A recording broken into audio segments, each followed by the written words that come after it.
So here's the project. We're going to do lettering up along the fascia.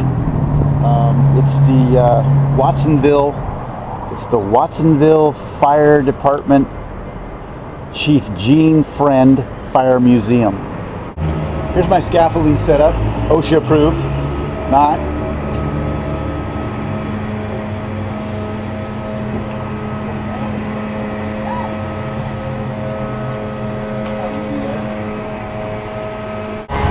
There's a bell they installed. We're also right in the middle. Of the eclipse right now. But where I'm at, you really can't tell. It's an overcast day, so it's 10:24 a.m. So I mean, it really doesn't look like it's really impacting us much.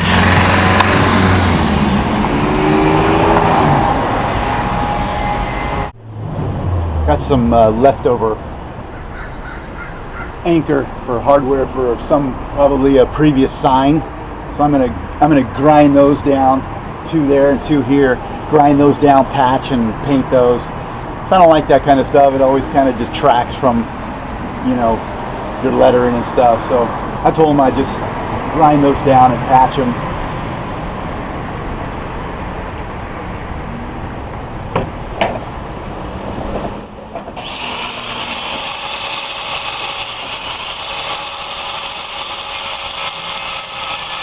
I'm going to do a little quick drying two-part Bondo, all-purpose Bondo.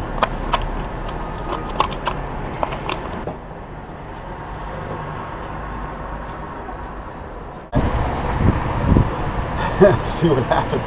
See what happens when it dries. That looks pretty. It looks a lot different.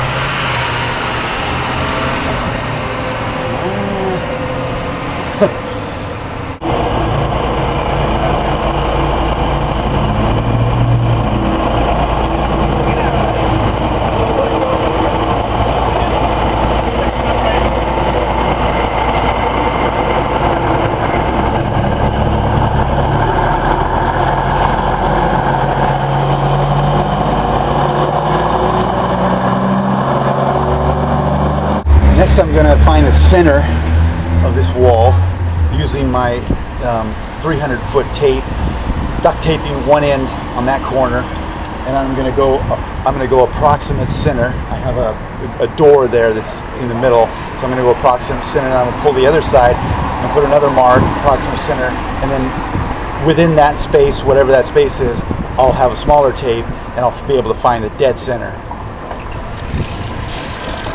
Okay, so what I did was I made a scroll with my pattern. This is where it's the best thing to do, is do as much as humanly possible back at the shop. It's starting to get windy, so I'm going to get this up here. And what I did was I made sure that this line of the paper edge line right here was the top edge of this piece of trim. So all I have to do is just butt it and go.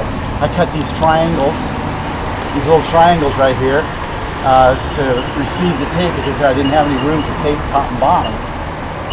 But I obviously centered it at the middle. This paper pattern is 47 feet 6 inches long. The letters are no tape. I'll let you know what those are. And then I just tape it and anchored it at that end, the other end of the scroll it out on my scaffolding, and just tape it all the way down. Okay, I got all the pattern all the way up. I still have a couple of pieces on the end.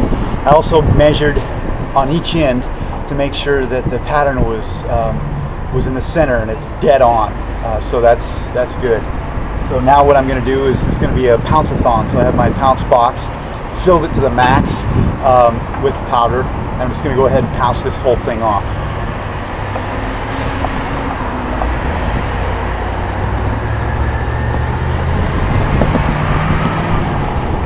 I like to do my installs, especially paper patterns, banners, things like that, first thing in the morning, because in this area the wind starts really picking up in the afternoon, and it makes it really hard to, obviously, for obvious reasons, to put things like this up.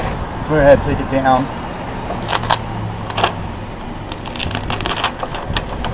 We got good lines.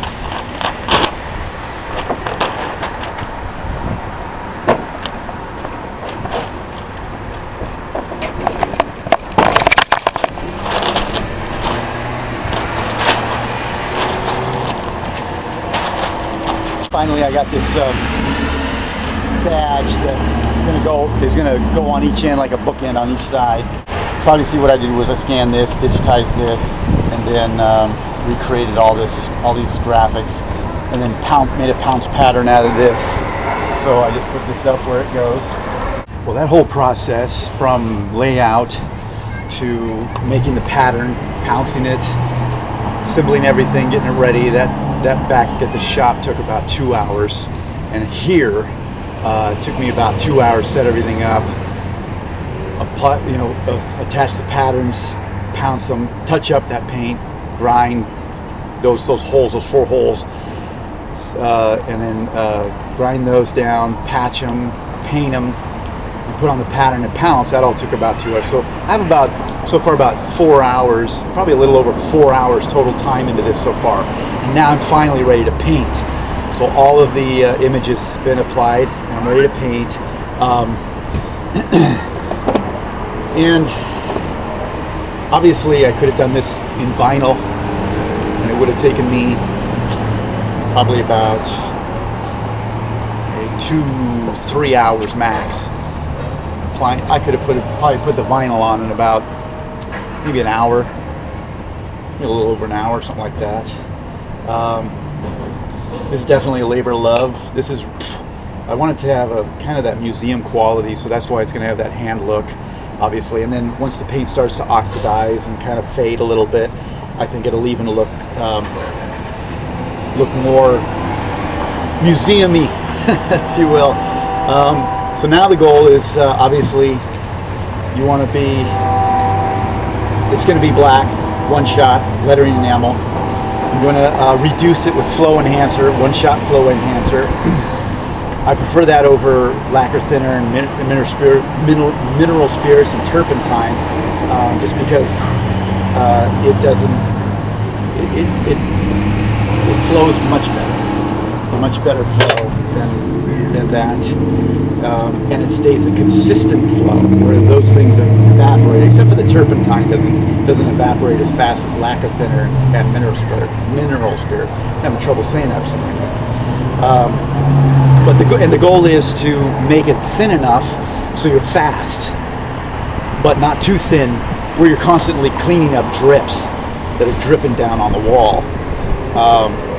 So I like to get it just about where it's starting to drizzle, and then also I keep a rag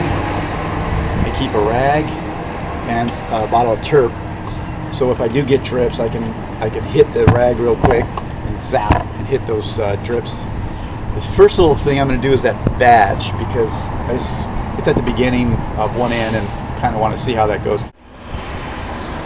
Alright, so I'm going to use my pinstriping brush, Kafka number 3 pinstriper, and my cup, my maul stick. I'm going to go ahead and I'm going to outline everything. Just cut all my lines, just outline everything, then backfill in. I'm going to time it too. Right now it's 1:03, 1 o'clock in the afternoon, so I'm going to time it, see how long this is going to take. I'll just get it started, cut the camera, and come back when it's done. Now the first thing I had to do was thin this paint. It was way too thick, so I put some more reducer in. This wasn't going fast enough. Now I'm going to cut in between all these letters, the word Watsonville. So with this pinstripe brush, I'm just going to go right in between.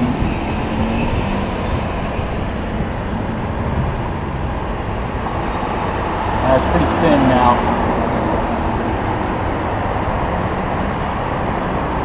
So it's flowing pretty fast, pretty well.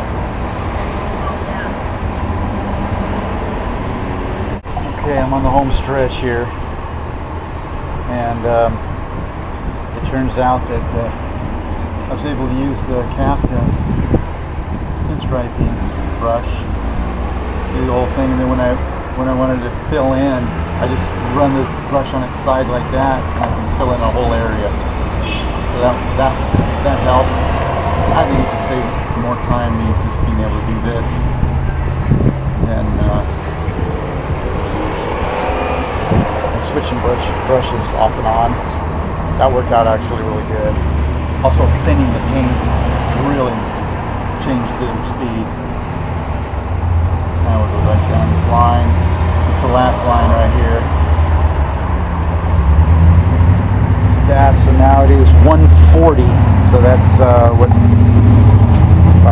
45 minutes it took me to do this. Well, I decided to go with my angled fitch on the letters. They're big letters. They're about I don't know, maybe 8.5 inches, 10 inches tall. I think they're going to glide over this rough surface much faster. So let's just see how long it takes me to do the W. Give me kind of an idea of how long it's going to take me to do all the letters.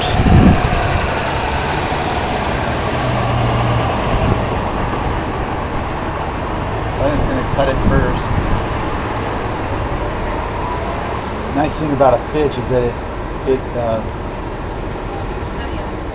goes right over the little bumps and inside the little bumps, inside the valleys. So it makes this a good brush to use for rough surfaces. The only thing that's not going to be good is these little rounds that I want to make here on the serif. So I'm just going to have to get a little... Yeah, I shouldn't have picked a serif alphabet, huh? It's going to take 3 times as long to do a serif alphabet than if it was a block alphabet. But if you're going to paint an alphabet for a day and a half, you might as well paint one that you love. And I really like this one. So you just come back and forth like that, fill it in. That's going to go for... Oh, I forgot to time myself. What do you think? That was about 30 seconds or so. 151.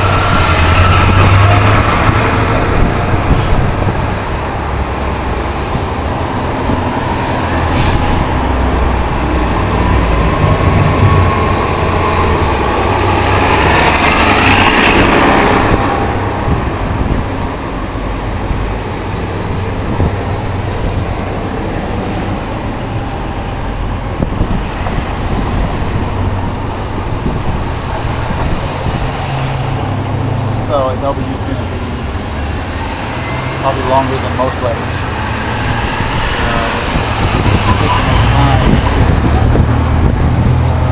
going back and forth, back and forth, back and forth. And then like an I might take the least time. It's a lot of letters. But just going pretty fast with the fish. And I think I chose wisely.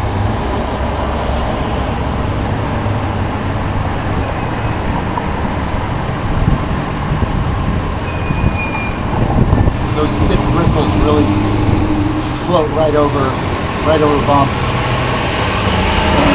and down into the valley where like a quill or a flat brush or something, it would leave a lot of holidays stiff.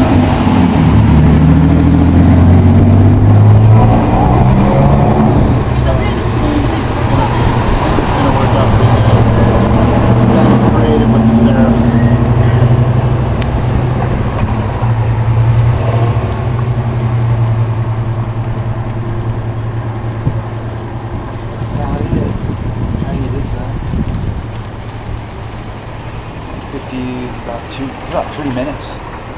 3 minutes a letter? Okay, well, we'll see how it goes. Alright, so let's keep rolling. Well, it turned out those 2 patches came in, one of the letters came dead on center of the patch. There's the two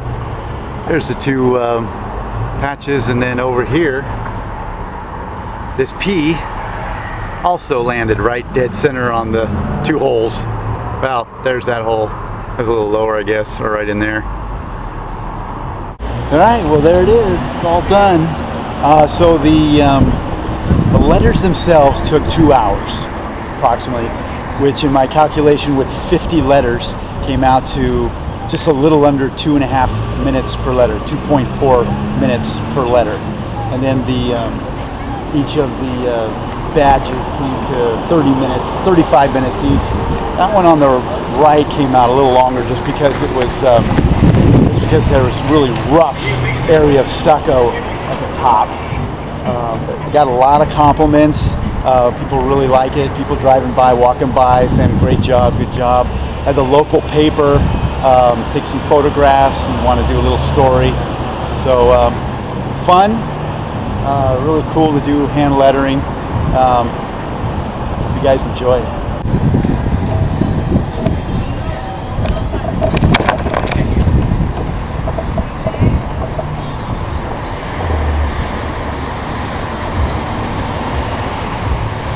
Here's just some inside footage of the museum. Some photos, helmets. Back in the day, look at that one. Old school helmets. Pretty cool. This looks like a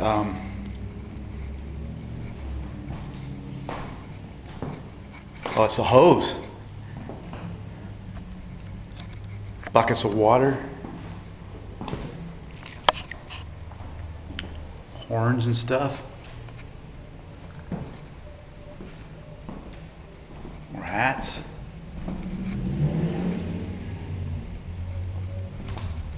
This looks like sleeping quarters. This dude's ready to roll. Asbestos suit. No, I don't know.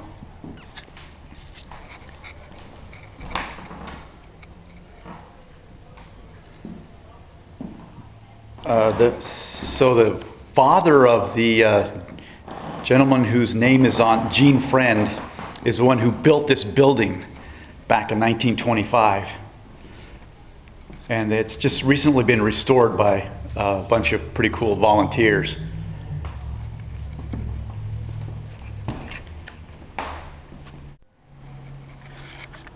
Here's the fire pole. Slide down that. Whoa.